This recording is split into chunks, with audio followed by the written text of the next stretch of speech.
We all need to make smart decisions with our money. The Long-Term Investor Podcast shows you how by distilling complex financial matters into easily digestible lessons. And now, here's your host, Chief Investment Officer at PlanCorp and the author of Making Money Simple, Peter Lazaroff. Welcome to The Long-Term Investor. This week, I'm joined by Ashby Daniels, who is a financial advisor and author of two books, Creating a Retirement Income Plan Simplified and Medicare Simplified. He's also the author of Money Visuals, a wonderful newsletter written for other advisors to use as their own with clients and prospects. So if you are a financial advisor, you absolutely have to check out Money Visuals. In our conversation, we talk about what investors get wrong and challenge some common misconceptions about risk and investment success. As a reminder, you can get all the information discussed in today's conversation by visiting thelongterminvestor.com. And while you're there, be sure to subscribe to our newsletter. And you can also even set up an introductory phone call to learn how we help successful individuals all around the country reduce their tax bill, proactively manage cash flow, and make prudent investment decisions. And now, without further ado, here is my conversation with Ashby Daniels. Welcome to The Long-Term Investor, Ashby Daniels. Welcome to the show. Excited to be here, Peter. Well, every time you and I talk, we always have a time limit set aside, and then we just keep going and going. We think so similarly, and hopefully we can playfully push on each other's thoughts a little bit today. But I also do worry a touch about the listener's attention span. So we will try to condense what is one of normally our great conversations. You do such great work over at Money Visuals. You've published a couple books in the past that are also wonderful. One of the things that I am most interested in talking to you today about, though, is just challenging some of the conventional wisdom that people see out there in the world. So my first question to you is, what is it that people generally get wrong? That's a loaded question because it's a lot of things. One of my favorite quotes comes from Nick Murray, who's kind of like the advisor's advisor. And that is that if most people were right, most people would be rich. And since most people aren't rich, you get the idea. And so the idea that conventional wisdom, the problem with it is that it represents the masses. And in most cases, that information or that opinion is, I would say, pushed forward by the media's version of what it takes to earn clicks and additional advertising. So I would say there's a whole host of things that conventional wisdom gets wrong, which by default feeds into what investors get wrong. And so we can start wherever you'd like to go on that one, but we can kind of take one and go down the list and just kind of talk about it as we go. Well, why don't we focus in on the investors themselves? Most of the people listening to us are going to be investors. And I think one of the things that I notice and that you and I have talked about in the past is that people always find reasons, external reasons, to blame their performance on other than themselves. Maybe you could talk a little bit about that. First and foremost, the thing that you hear more than anything else is that the market is the reason for their losses. And I find that to be a very counterintuitive thought process, primarily because if you think about what's occurred in the life of investors, in the life of the average 65-year-old, the market is up about 100 times. And that doesn't even include dividends, which is an enormous omission. But just the price of the S&P, and where anytime I talk about the market, I'm referencing the S&P, although there's a whole wide world of investment options and that should be included in a portfolio. But just for ease of describing the idea, the market 65 years ago was at about 40, and today it stands just over 4,000. So the market, just the price is up 100x. I find it very difficult to understand how anybody could have lost money by investing in the market when 100x return is what occurred, again, not including dividends. If you think about it, what did an investor have to do in order to earn that? And the answer is nothing except for own it in perpetuity. You just have to sit there. But that's not what we as investors do, because I would say that's not what we are told to do as investors, because the media is, generally speaking, and this is kind of like one thing that I come back to over and over again, and that is that the idea that the media doesn't exist to make us successful investors. While that seems very obvious to say that, Most people take a lot of their news, or they take a lot of their ideas for investment options and what they should be doing with their money from the news. Well, the news isn't in the business of making you a successful investor. The news is in the business of selling advertising. The best way to sell advertising is to get more eyeballs. The best way to get more eyeballs is to tell you why the world is going to hell in a handbasket. And so it's very counterintuitive, but the only thing you have to do to earn the market returns is to own the market and then just not sell. And so while that seems abundantly simple, because as is obvious, it seems abundantly simple to just hold, but that runs counter to psychology. It runs counter to our desire to protect ourselves. It runs counter to everything that we hear in the day-to-day news cycle. But that doesn't deny, you can't deny the truth of the statement that the market's up 100x in the last 65 years, and yet most people don't earn that return. Yeah, which is really too bad. And I think a lot of what you and I have become so comfortable with over the time is the fact that, yes, markets will fall over, I would say, brief periods, but even if they're falling for a year and a half, that feels like an eternity. And yesterday I was making a presentation and I had one of those classic charts that shows how the S&P 500 is making money over decades and then all the news items of crazy stuff that was happening. And you even see something as recent as the pandemic. It was a 33% drop in the S&P 500, but it is a mere blip when you zoom out. Now, I also pointed to stuff like the Great Financial Crisis or the bursting of the tech bubble. And you can see, yeah, those last a little longer. They look more severe. But I think understanding that the average return that we're always talking about is hard enough to earn, I'm not always sure why people are trying to beat that average return. I think a lot of people think of success as beating the market, whereas if perhaps they were more focused on goals, they might have different outcomes. What do you think about that? Well, I think goals are important, but I also think it's important to keep these things in context. So the last 16 to 18 months is a great example of this. The market started out just almost 4,900, almost up to 4,900. It's languished around 4,000 for the last quite some time, 16 to 18 months. And one thing that I think gets missed is that we think we have to be able to predict these things and that protecting ourselves from these types of events is important when in fact it's not. In fact, I would say that something I come back to, kind of an aphorism I come back to over and over again, is that years of poor returns are great years for investing. And you look at what's happened over the last 16 months, go back to the last two flat decades. And we're only talking about 16 months so far, but you look at the last two flat decades, there's a great statement. I don't know where I got it from, but I picked it up years ago, which was the only people who made money in the 80s and the 90s were the people who dollar cost averaged through the 70s. The same could be said for the people who started dollar cost averaging in the early 2000s. Those people, it felt like an eternity. I mean, from 2000 to 2009 felt like an eternity. But since the bottom of 2009, the market's up 6x.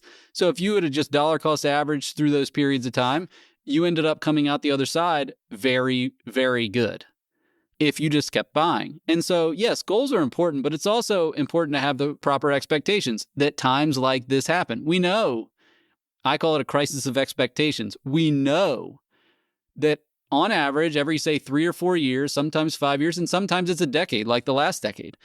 But if we have the expectation that every 3 or 4 years you're going to run into a bear market, you can't be surprised.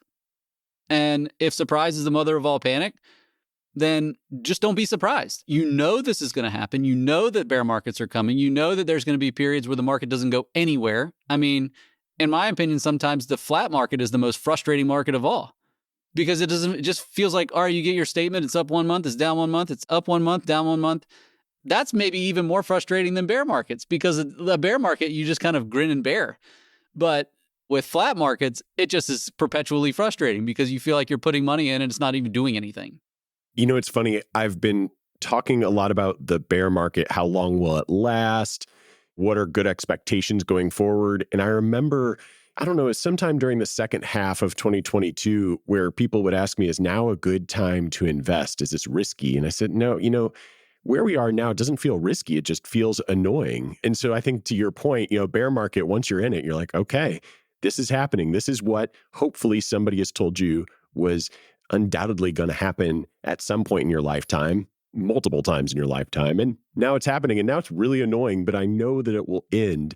And that's kind of the one common thread with all crises, which seem uniquely scarier in their own way, is that they all do eventually come to an end.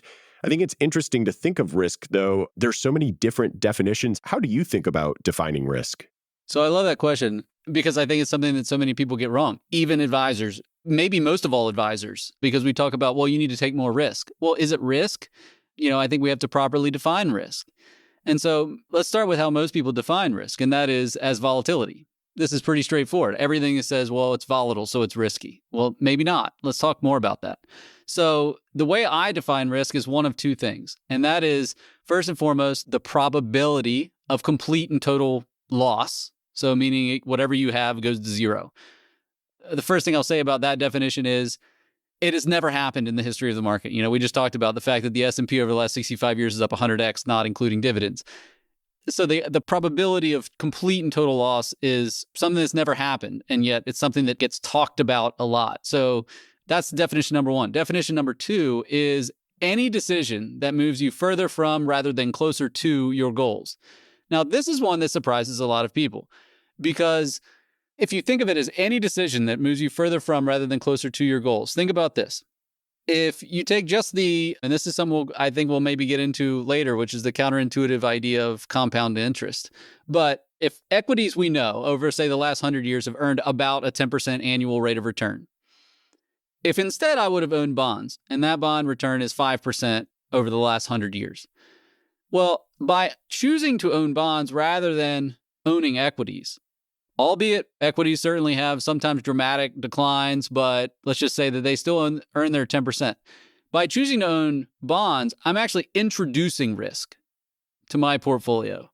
I'm not saying you are introducing risk literally. I'm just saying that if by the definition of any decision that moves you further from rather than closer to your goals, obviously any reduction in permanent return is by design or by default introducing risk to the portfolio because now you have to either work longer or you have to save more. So I'm often asked, like, okay, well, what does your portfolio look like? I'm a big fan of the idea of don't tell me what to do with my money, show me what you do with yours. I'm a big fan of that idea. Well, I own 100% equities, not a single bond in my portfolio. And a lot of people are like, well, that's foolish. To me, it's just being supremely logical. Why would I own anything that's going to reduce my return? Now, I'm not saying I'm shooting for the moon. I'm an index investor. I'm not saying I'm trying to maximize alpha or anything else. I think that's a foolish pursuit, which we can discuss as well. But the idea that I just view it as if I just say, okay, I earn an average return of 10%, and I'm not saying I will, but let's say I miss the mark and it's 8. That's a better margin of safety than saying I want to own any amount of assets I introduce to my portfolio that say have an average historical return of 5%. That's almost by very definition going to reduce my long-term return, which means I have to work longer or save more. So it's just kind of unwiring, or rather I should say rewiring of the way in which we view things. And oh, by the way, let's talk about risk again for a second. The idea that an asset class that has gone up 100 times in the last 65 years, to consider that to be risky is just insane. Please explain where the risk is. The risk was not born of the market. It was born of the investor. The only way you lost money is selling at an inopportune time. And now this speaks to faith in the future and all these other things. The reason that people bail out at inopportune times is because they get scared. And I'm not saying you shouldn't be scared. I'm just saying we should be more rational.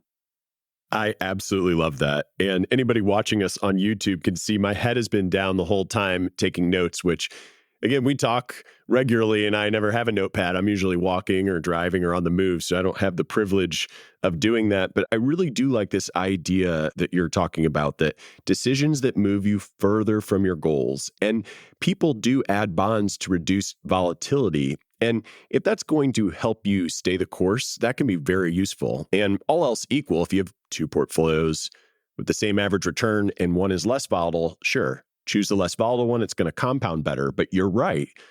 Investing, because it's all about beating inflation over the long run, you invest to grow your savings at a rate greater than inflation without taking undue risk. And when you're highly diversified, that chance of permanent loss that you mentioned at the front end, very, very small, if not zero. You never want to say anything zero, but basically so. It has a historic probability of zero. We can't say That's what right. the future holds, but it has a historic probability of zero. And I'd say if the stock market goes to zero, we all have a lot bigger problems to worry about. Something is way off with the world, unlike anything that has ever happened. And the other thing is that you mentioned, okay, so we're investing to beat inflation. If you add bonds, that is going to lower your return, which means you have to save more or work longer or spend less. But also when you look at real returns, so returns net of inflation, the volatility of long-term real returns in stocks is far less than the volatility of real returns in bonds. So if eliminating short-term volatility is of interest, again, I think it is important for people to sleep at night. I, like you, am also at 100% stocks. My human capital is the closest thing to a bond that I own. And for those listening, my human capital being my earnings potential, my future income that I'll earn, the future income that my wife will earn, that's really our bonds at this point. But it's really a great point that you make that over the long term, that can be a much, much riskier decision if we are talking about moving further away from your goals or making it harder to outpace inflation over long periods of time, which kind of makes me wonder, Ashby, how you just think about success in general. So I'm kind of mentioning how I see the first principle reason that somebody should be investing, but how do you think people should be defining success? Well, I think success is very straightforward. Now, it still runs counter to Wall Street or, our industry in general, which is generally speaking some attempt to beat the market. I've yet to see significant evidence that this is a very strong possibility outside of a few very serious exceptions to the rule, such as Warren Buffett, Peter Lynch, Bill Miller. It's very rare, but those exceptions, they prove it's possible, but they don't prove it's likely, which is two very different things. So I think success is extremely straightforward. And that is the probability that you reach your financial goals or you accomplish whatever your financial objectives are.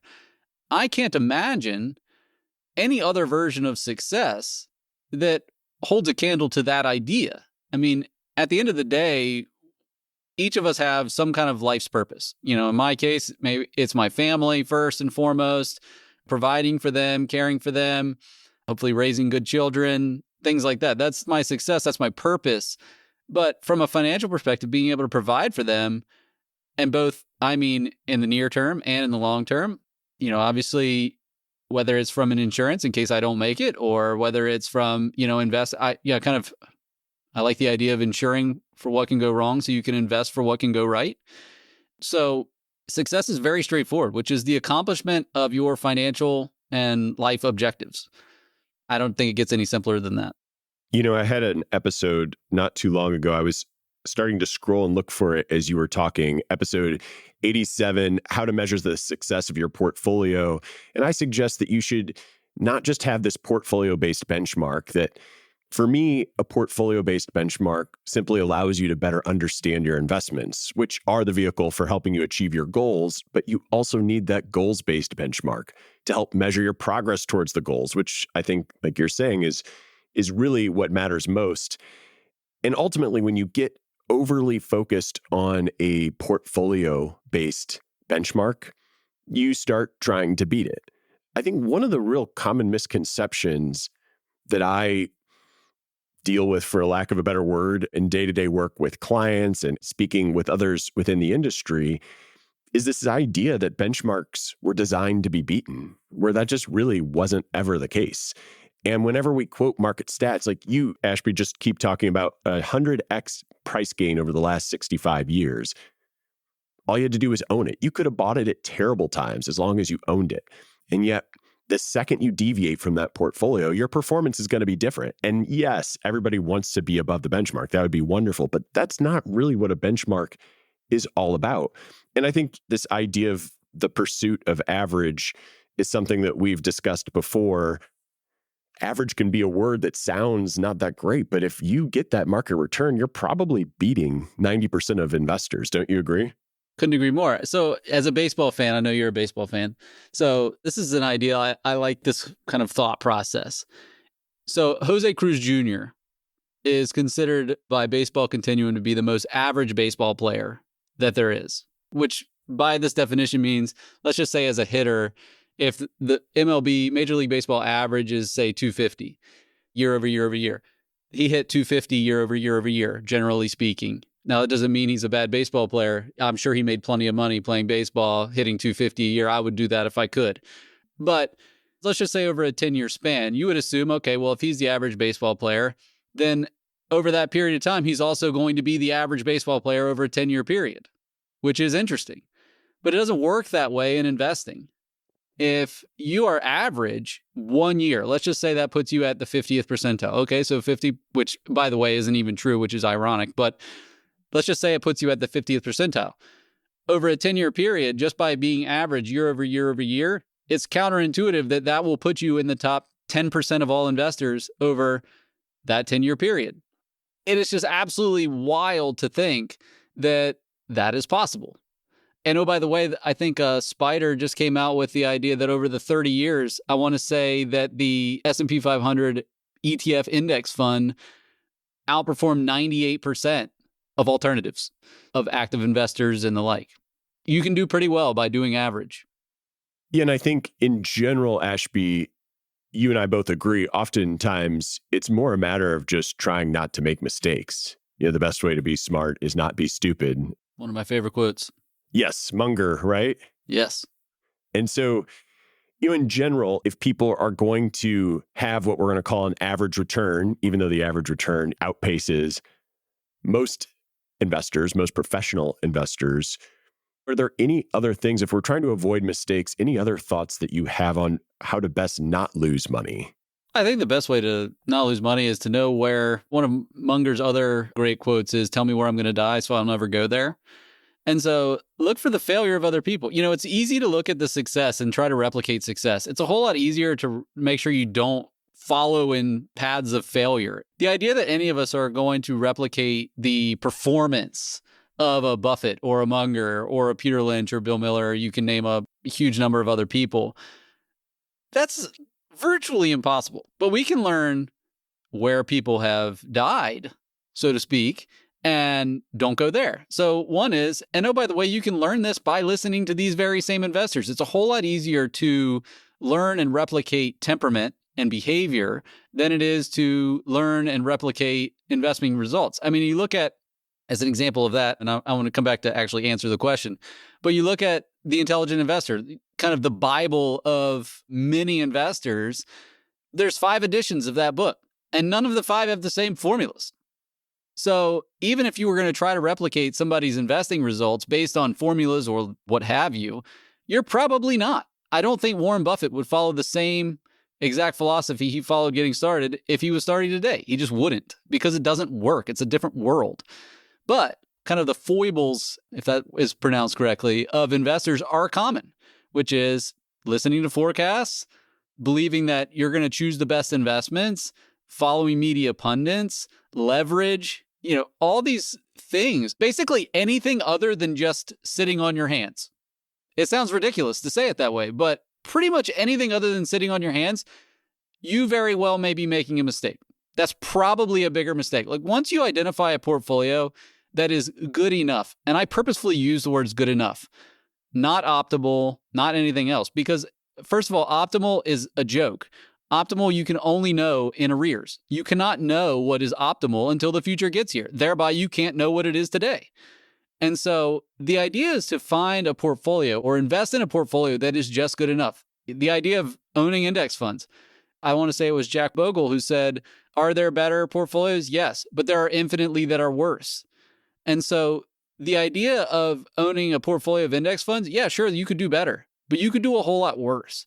And oh, by the way, if owning an index fund portfolio is going to keep you from making any of these other mistakes, again, good enough. If you can own a good enough portfolio for a long, long time, you will do just fine, almost for sure, as long as you just kind of sit on your hands. And here's the thing, Ashby, it's easy for us to say, sit on your hands, do nothing. It's basically impossible for the media to do that. Because if all they do is say, hey, do nothing, no one's going to buy a subscription, no one's going to tune into their segment or their show. And yet, it really is the right advice 99.9% of the time, which is counterintuitive because so often in life, when we want better results, we have to work harder or be smarter. You have to do something. You can't just sit around and have good fortune come your way all the time. And so I think it is very counterintuitive. And people who are tuning into things like this, tuning into experts, listening to forecasts, following the news, what they don't realize is that what it requires to beat the market is really one of two things. One being that you have better information than everybody else in the world. And Ashby, you had made reference to there's a handful of people who have beaten the market. And in many cases, they had truly unique information to just them that nobody else had. And that's one piece. The other is that you're better at interpreting information than everybody in the world collectively, because markets are setting prices. They're pretty darn good at setting prices. And here's the thing. I feel like a lot of the times, whether it's in a podcast or in a blog article, and Ashby, your work at Money Visuals, which don't let me forget to talk about that at the end of the episode, but a lot of it is stay the course. And I think when I talk to clients, saying stay the course doesn't mean I have my head in the sand and I don't see all the things that you're seeing too, nor does it staying the course mean that things couldn't get worse or things aren't currently bad. But the evidence is overwhelming that doing nothing is usually the best option, and that we can plan on downturns occurring with regular frequency and magnitude as they have in the past. And so we don't have to predict them, but yet people turn to forecasts. They're always turning to forecasts. There's something about our human nature where we're craving this certainty, and we live in an uncertain world, but most forecasting is complete nonsense. I love the idea of staying the course. First of all, staying the course is, I think of it in terms of how democracy was described. It's the worst form of government, but except for all the others. Stay the course is very unsexy advice. It's very discomforting advice. But that doesn't make it bad advice just because it's not comfortable. But if you think about it, when you look at forecasting, to come back to your original question, forecasting is 10 times worse for two reasons. One is people are notoriously horrible at forecasting. There's a great book called Super Forecasting by Phil Tetlock, and he goes through and studies all kinds of forecasters, primarily in this case in the world of political, but market forecasters are not any better. And so in the book, he goes through and he evaluates something like tens and tens of thousands of forecasts. And what's interesting about that is these are the experts in the field, the absolute experts, and they are right less than 50% of the time. So basically, you could flip a coin and do better than what these supposed experts are saying. Now, the reason it makes for good TV is I love your idea of craving certainty. What makes it so hard is that uncertainty is so unbelievably uncomfortable. So we would rather be wrong than be uncertain, which is kind of wild. But the idea that we're going to listen to something that has a probability of being right less than 50% of the time is kind of crazy. But nobody thinks they're going to be wrong 50% of the time because they offer a ton of compelling evidence or supposed evidence. But again, there's no facts about the future. That's a quote from Howard Marks, one of my favorites. There are absolutely no facts about the future. You look at the forecast, Morgan Housel's talked about this. The Economist, I want to say, releases their view of the next year. And like their review from 2019 didn't include COVID for 2020. At the end of 2021 for 2022 didn't include Russia attacking Ukraine. It didn't include a lot of things. All the major points that if your forecast can be rendered useless, then it's useless at that point. Why render it at all? And oh, by the way, let me go a little bit deeper here. The idea of not listening to forecasts is about removing stumbling blocks. If a forecast has a possibility of, we talk about going back to the idea of identifying risk, anything that has the potential to reduce the probability of reaching your goals. We already know that earning market returns probably should be enough to get you to your goals. If it's not, by the way, you should either revise your goals or not try to beat the market still because it's, a fool's errand. But in the idea of reducing stumbling blocks or frictions, however you want to say it, if a forecast has the potential to cause you to make wrong decisions, then why would we introduce it as a possibility of becoming that stumbling block? Sure, it may be right, but it probably won't be. At best, it's unnecessary. At worst, it's detrimental.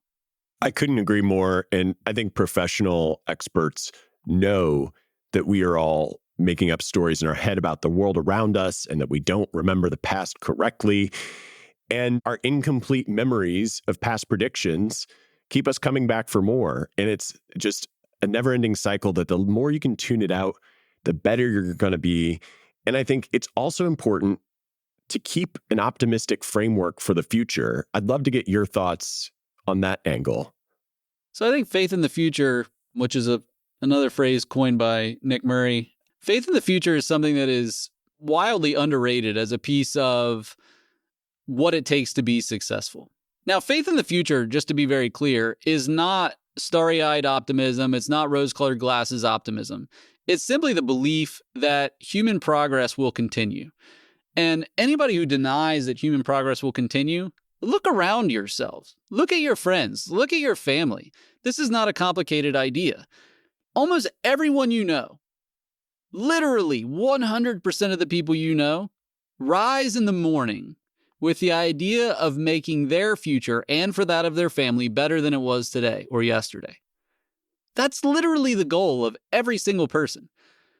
So this, again, it seems like such a simple idea, but in what world could progress not continue when that is the philosophy of quite literally every single person you know? And sure, are there people that are making unbelievable strides that are wildly unique? Yes. I mean, somebody will solve cancer. It's not a matter of if, it is a matter of when. Another quote from Buffett is, we don't know time, we know price. We don't know time, we know progress. To kind of edit it to the idea of faith in the future. Progress is inevitable because of what human beings are. We are all wanting tomorrow to be brighter than today. And so the idea of having faith in the future, I think it's indispensable to successful investing. And again, this is not starry-eyed optimism. Now, that said, I don't know where optimism ends and faith in the future begins. I don't know that it matters. But the idea that progress will continue, if progress continues, markets will go up. I'm not saying they will today or tomorrow or in the next 6 months or the next 2 years. I'm just saying it seems inevitable because capitalism is nothing more than financial evidence of progress.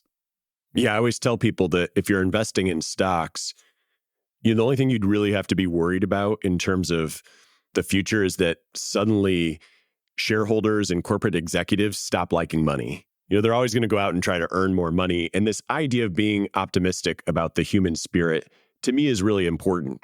And human progress isn't linear, it is exponential. And I think, like so many things, our brains struggle with exponentials, which actually might be a nice segue into compounding. Compounding is something that everybody understands, and they know it's important. But as you become more deeply ingrained in compounding, you really start to appreciate it in a far greater way. I'd love to kind of get some of your thoughts on the topic of compounding in general. So I love the idea of compounding because it is counterintuitive. Most people think they understand it, but they probably don't. Not because they're dumb in any stretch of the imagination. It's simply because it's not intuitive. As an example, if you earn a 10% return. Okay, so let's just go back to the long-term returns of bonds versus equities. And this is why I'm one of many reasons that I'm an enormous advocate for equities. If equities earn a 10% rate of return and bonds earn a 5% return, just historically speaking, if I asked you, okay, over 30 years, if I earn a 5% return versus a 10% return, what will be the difference in my ending asset value? And almost everybody would say, the 10% return will be twice as big as the 5% return, which is wrong, unfortunately. Over a 30-year period, if you earn a 10% return versus a 5% return, the difference is not 2 times. It is 4 times. So if you earn a 10% return, you will have 4 times the amount of money than the investor who earned a 5% return over 30 years. It gets bigger the further out you go. Over 40 years, the difference in that return is 7 times. So if you would have earned 5% over 30 years, over 40 years, you'd have $1 million. But if you'd earned 10% over that same 40 years, you'd have $7 million. And so it's completely counterintuitive, but this is why I kind of pound the table over and over again on this is why we invest in equities. It's so much more than just, yes, all of these things are important. It's about not interrupting compounding, but it's because the difference is so enormous. Like the idea of voluntarily choosing a lower rate of return so that you can avoid temporary volatility is insane to me. Like, I feel like I quote people all the time, but Buffett again says, I'd rather have a lumpy 15% than a less lumpy 12%. Without a doubt, yeah. I mean, I'll take that all day long. And oh, by the way, a lumpy 15 is going to give you opportunities of dollar cost average, just like we've had over the last 16 months, just like we had from 2000 to 2009, just like we over and over and over and over again. Ashby, I feel like the things that we talk about were in such great alignment. And I imagine that people who are still listening to us, who are engaged in our conversation, probably are also nodding their heads a little bit. A lot of people look to a financial advisor to help navigate some of these things that are intuitive. And then there's a lot of people out there who do it themselves and should do it themselves. They love doing it. They have the time. But just kind of as we talk about these different conventional wisdoms, these counterintuitive moments, do you have any opinion on where an advisor can and can't help individuals with some of this stuff? 100%. And by the way, I have a lot of respect for the DIYer out there. And I'll say this also because I think it's relevant to the opinions I have to share. First of all, is I have not taken on a new client in 2.5 years. I will not be taking on any new clients. So everything I have to say is without regard to whether anybody wants to work with me or anybody else. But I think that an advisor adds an unbelievable amount of value to an investor's life. And I think that is namely in 3 areas, I would say. First of all is simply trust, which is very underrated in my opinion. But trust is kind of it's the foundation of any good relationship. You're paying someone to look after your affairs, to free up the headspace so that you can do the things that you truly want to do. Most people aren't wrapped up, outside of people like you and I, aren't wrapped up in learning about the markets and reading hundreds of investment books and so on. We are. Let those people work for you, which dovetails into the second option, which is kind of a very unique expertise. In other words, you cannot know that which you do not know. We are ignorant to our own shortcomings of knowledge, myself very much included in that. We just simply can't know what we don't know. Well, there are an immense amount of ways in which an advisor may add significant real dollar value to your life, not even including the things we're talking about today, but in terms of taxes, in terms of making sure you have a proper estate plan in place, and so on and so on and so on. Having somebody in your corner whom you trust implicitly that also has a unique expertise. So my career over the last 15 years, I've primarily worked with retirees. I know an immense amount about Social Security and Medicare and all these other things that include many possible tripping points that have quite literally hundreds of thousands of dollars of value if you get it right versus get it wrong. So having a unique expertise is important. But I would say the most important possibly of all is simply objectivity. You're not paying somebody because they're necessarily smarter than you. That may be true. It may not be. I don't fashion myself as abundantly smart. I fashion myself as abundantly rational. That's a sidebar. But you're paying somebody because they're not you. That's the point. If you think about it, if your entire life savings is in your hands, when the market is collapsing, it's insanely difficult to not get emotional about it. Having an objective third party, which again, whom you trust implicitly, who's going to look out not just for you today, but the you that's you 20 years from now, is so wildly undervalued. I don't know that you can really put it into words effectively. So between trust, kind of the unique expertise, or, helping somebody that might know what you don't know, and then maybe most importantly, objectivity, the value of an advisor is just off the charts. It's worth many multiples of what people will pay over time. And what makes it even more interesting, particularly with regard to objectivity, is you don't know when that time will come. We don't drive around in our car hoping that we get into an accident so that we can use our insurance. But that's the way that a lot of people are like, okay, well, I don't want to pay an advisor because I might not need one. Well, how do you know you won't need one? You'll be glad you have it if you do need one. And so I think it's kind of a funny analogy with the idea of a car. It's the same philosophy. You're paying somebody to be objective, whom you trust, who you believe has your complete and utter best interest at heart. So that's kind of a bit of a monologue, but that's my thought process there. Well, I had you here to do some monologues, so thank you for that. I love the way that you frame those 3 items up. You have for a long time been running, authoring, maintaining, however you want to describe it, a website called Money Visuals. So typically I ask people at the end of the episode, hey, if they want to hear more from Ashby, where do you go? But you've kind of been the man behind the curtain for a while. So maybe you could just share with everybody what you're doing with Money Visuals. And if they want to find that or anything else, point them in the right direction. Yeah. So, as far as what is outward facing is certainly social media. I try to share ideas in social media via Twitter and LinkedIn, as the only 2 platforms I'm on, that are help end investors to become inherently more rational, because I think emotional is the opposite of rational in a lot of ways. And so if I can help investors to become more rational, that's my end goal. My end goal is really, I say that's my end goal. My end goal is really impacting Main Street investors. Now, my tool for doing that is helping advisors communicate these timeless principles. But I want the advisor to be the centerpiece of that mission, which is to help advisors become better and more successful. I say better, not to earn higher returns, but to be more successful, which means your probability of achieving your goals is higher. Is probably evident by the way in which I speak about these things. I'm extremely passionate about these ideas. And I believe that anyone can become a successful investor, that they can become investors who make more rational decisions regarding their portfolio and their money and hopefully their financial plan and so forth. But that's what I'm all about, is helping end investors get better. And as I explained through the advisor talk, I'm an extreme advocate for the having of a financial advisor, because you simply don't know when you might need one. It's not a matter of anything else. It's there for when you need them. And I think it's, especially for somebody like yourself, high quality people like you, Peter, and you and I are lucky we have an immense number of advisors whom we're very close friends with that are doing this business the right way. Our industry as a whole, not that you asked this question, but our industry as a whole doesn't have necessarily the best reputation. That doesn't mean there aren't tremendously high quality people doing what it is that we do. And that's what Money Visuals is all about. Great stuff, Ashby. And the finance profession is lucky to have you contributing in this manner. I'll be sure to link to your work in the show notes at thelongterminvestor.com. If you're watching us on YouTube, leave us some comments, like and subscribe, do all that stuff that helps people find us. And if you're listening on your favorite podcast platform, go ahead and leave us a review. Ask Ashby some questions via the review. I'll forward them along, and I'm always checking those comments. They influence what we do next.